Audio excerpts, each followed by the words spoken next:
My name is Linda Goldsheft, and my parents were Babs and Naim, and I'm going to talk about both of them. I will start with Mum.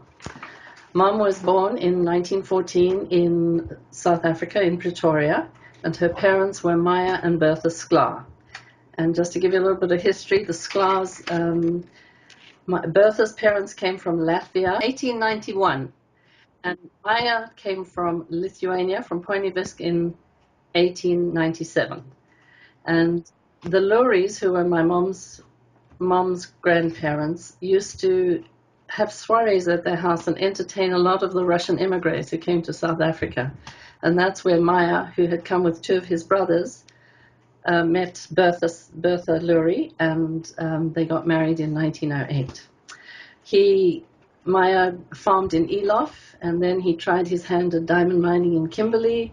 And eventually in 1924, they decided to come up to southern Rhodesia, where Bertha had a sister. I believe it was your grandmother, Dave.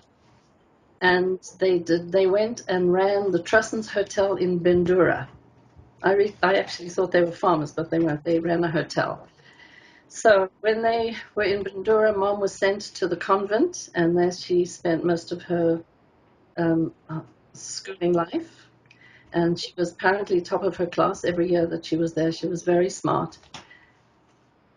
She was asked by her mom, or told by her mom, in 1930 to leave the convent.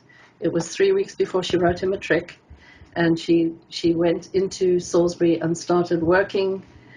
And her first job was a government job, and then a year later she started working for the African Consolidated Theatres and the Palace Theatre, and this is where her love of music and costumes and dancing and theatre started. As teenagers, she said there was a big crowd of Jewish youth, and they used to do everything together. The Jewish Guild used to arrange picnics at Hanyani, and they had ballroom dancing lessons at the Guild Hall on Sundays. And she said everything they did was in a huge crowd. And her two best friends were Izzy Bernstein and Mark Benneter, who she was in love with and later married.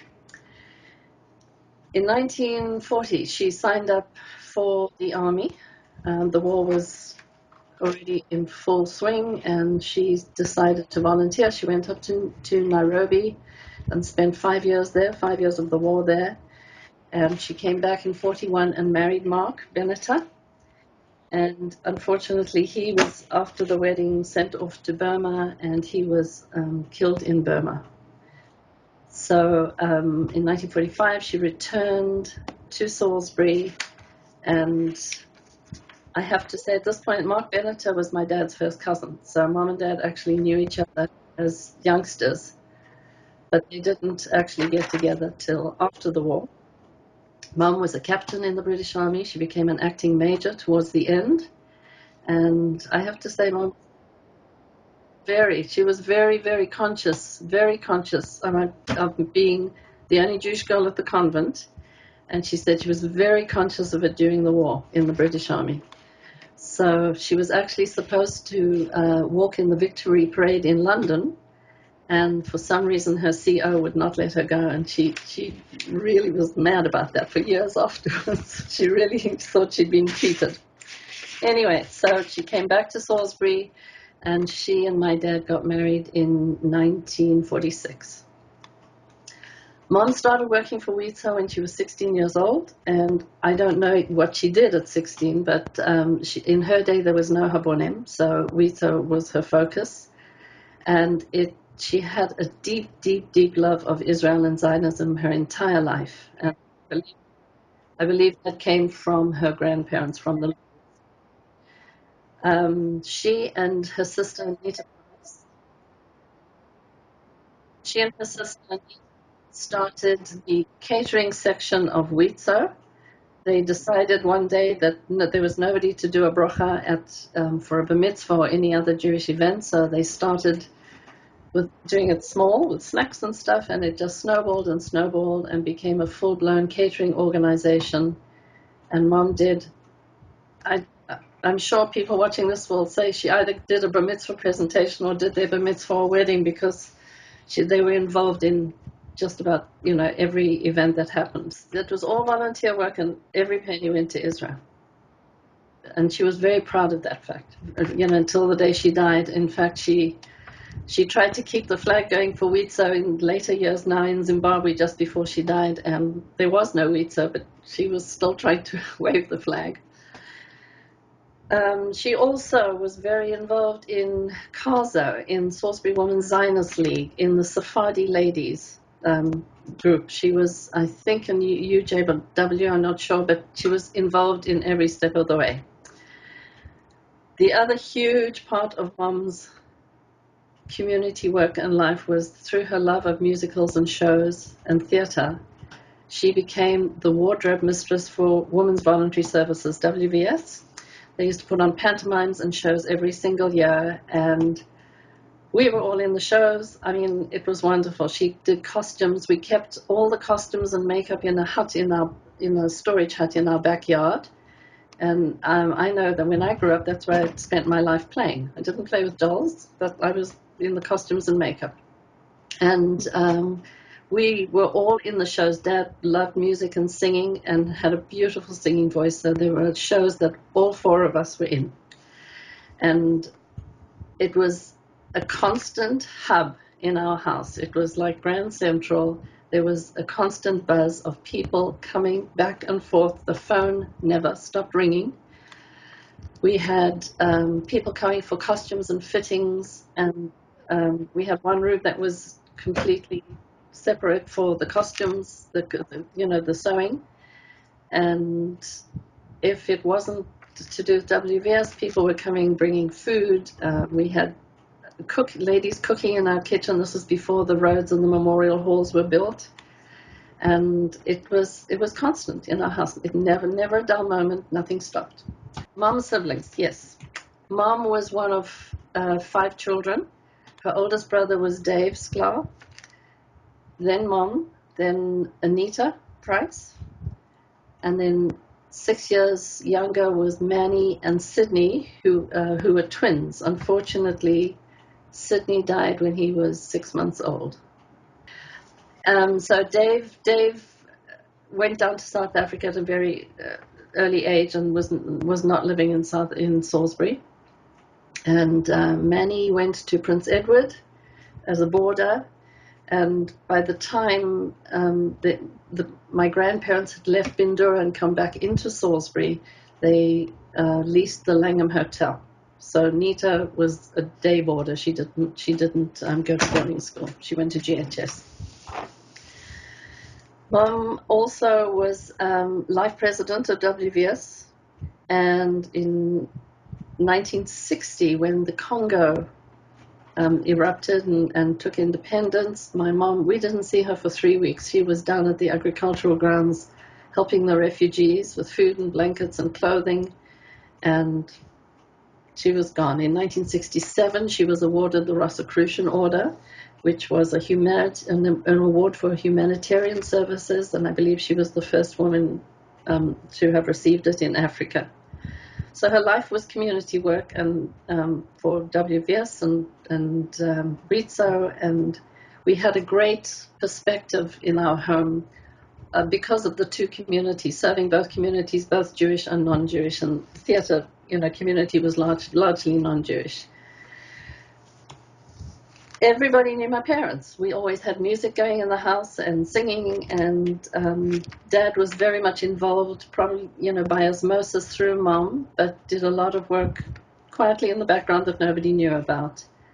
We had amazing Seders in our house, and Rosh Hashanahs, our Yom Tovim, were, some tell me, a legendary. We used to have 40 people living in the living room.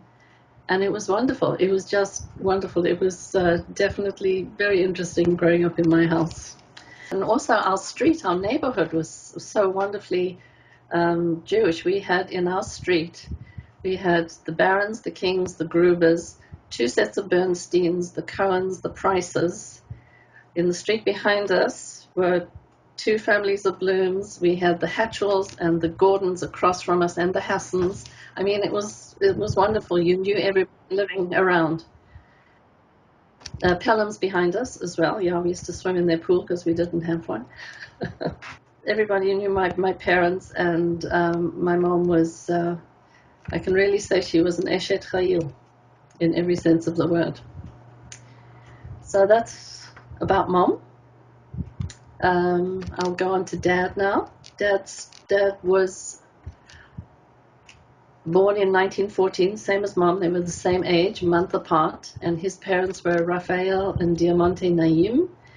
And Diamante was a Sanua. So Dad was born in London. His dad was in the ostrich feather business, and they traveled. The first daughter was born in Paris. Then he went to London. Dad was born in London, and then they decided to go back to Egypt. The Sanua family, has roots going back to 1700s in Turkey. And my grandfather, Raphael, we know very little about him, but we did know that he was an Italian citizen and he lived in Tripoli in Libya. So he was in business and he got very ill, and his partners, while he was sick and away from work, diddled him. So they had a falling apart, and my dad's parents split up, and my grandmother took the kids to Cairo, where she had two brothers. My grandfather Raphael died when Dad was 12 or 13, I believe. And when Dad was one of 6 siblings, he was the oldest boy.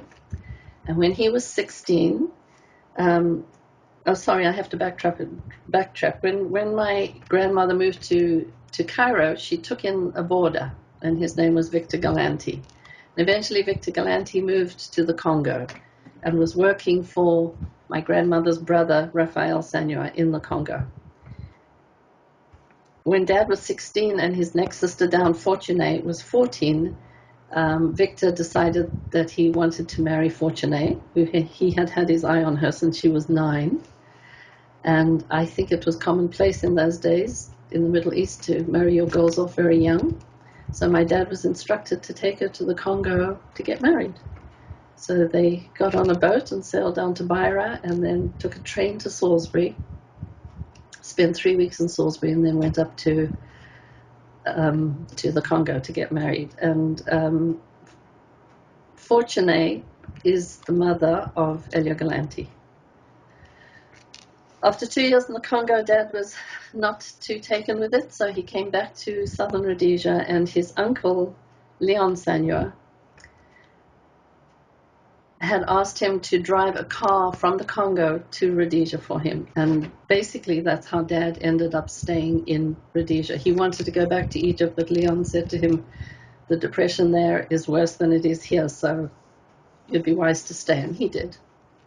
And he got a job in Eiffel Flats, and he eventually worked as a bookkeeper for motor and cycle supplies. And that's how Dad got into his motor spares business.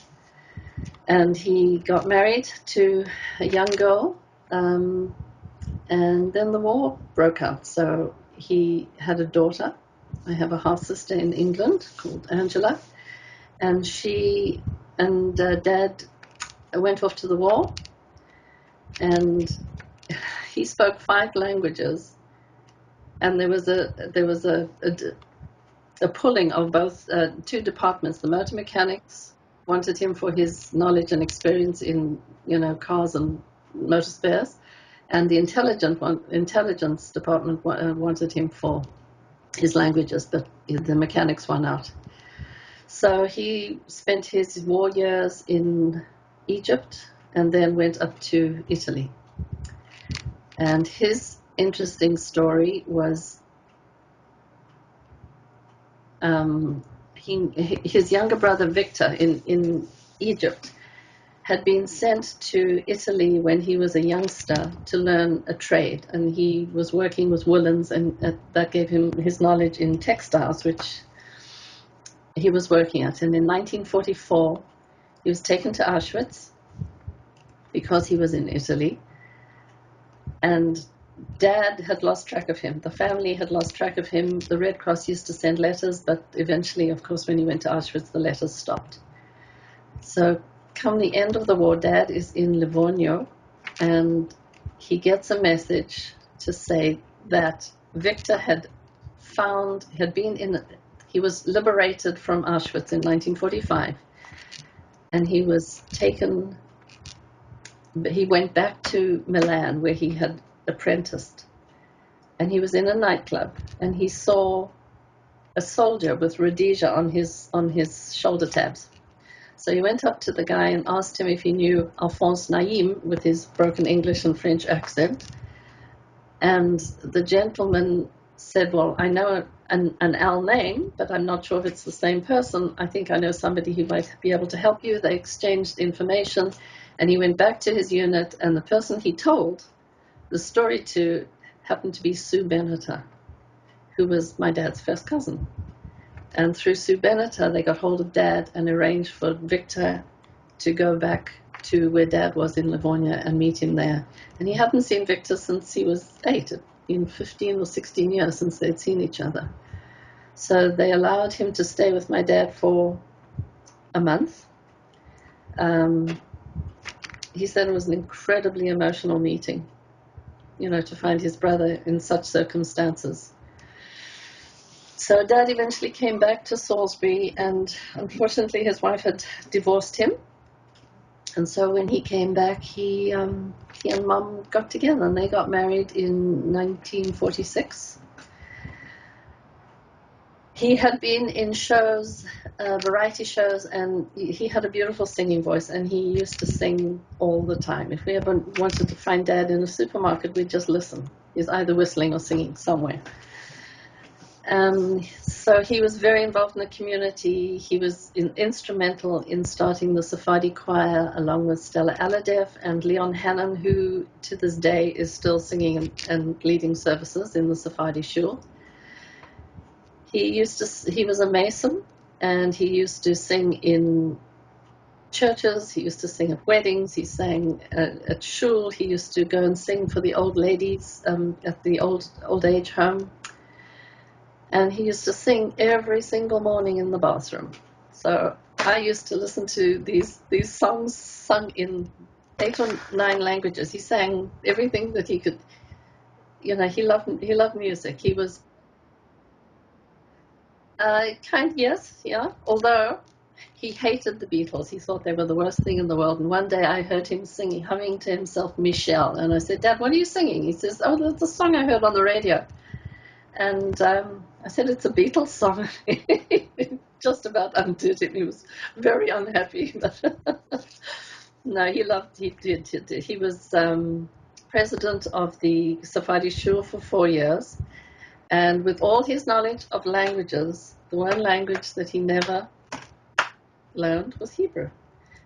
And I'll go back to his bar mitzvah. His story was that when he was bar mitzvahed in Cairo, they didn't have individual bar mitzvahs, so they had 30 boys lined up along the walls in the shul, and only one boy was called up to the Torah. And that was his bar mitzvah. So he never had Hebrew, he never went to Freda, didn't have Hebrew classes. And so with all the singing that he did in shul and all the prayers, he actually had notes in his siddur, which I still have today, written out with all the prayers written out in phonetic English. So that's how Dad dealt with that. Oh, I didn't talk about that. He came back from the war, and he was working for Cairns, and he heard that somebody wanted to sell the Dominion Garage, which was in Union Avenue, across from where we know the Rhodes and Royal Cinemas were. So Dominion, he wanted to buy it, and he happened to bump into Cyril Lando a week later, and Cyril told him that he'd just bought Dominion Garage, and Dad was absolutely aghast because apparently it had been promised to him. So Cyril approached Dad and asked him to be in a partnership with him, and they had a truly, truly wonderful partnership for about 30 years, I believe it was. Cyril didn't have any knowledge of motor spares. He was the financial side, and Dad, they had a wonderful, wonderful partnership and became very good friends for many years. So after 5 years, I think, in Union Avenue, they moved to Cameron Street and built their own building, and Naim's Motor Supplies was born. So that was Dad's. So he was also very involved in the motor trade and the Motor Trade Association, and everyone knew my parents. They were busy, busy, busy all the time. So Mark was born in 48, and Mom and Dad were living in a flat in Stanley Avenue. And then, thanks to Harry and Sadie Bloom, who lived on the corner of Birchenough, Mom and Dad had gone to visit them one day, and they mentioned that there was a house on the corner of Duthie Avenue that was for sale, and they bought that in 49, and I was born in 50. So I lived all my life in one house. It was top of Duthie Avenue. And I can say that I loved living in the house. It was our norm to have chaos all the time, I suppose. And I think I was very lucky because we had such a diverse atmosphere, if I can say that. And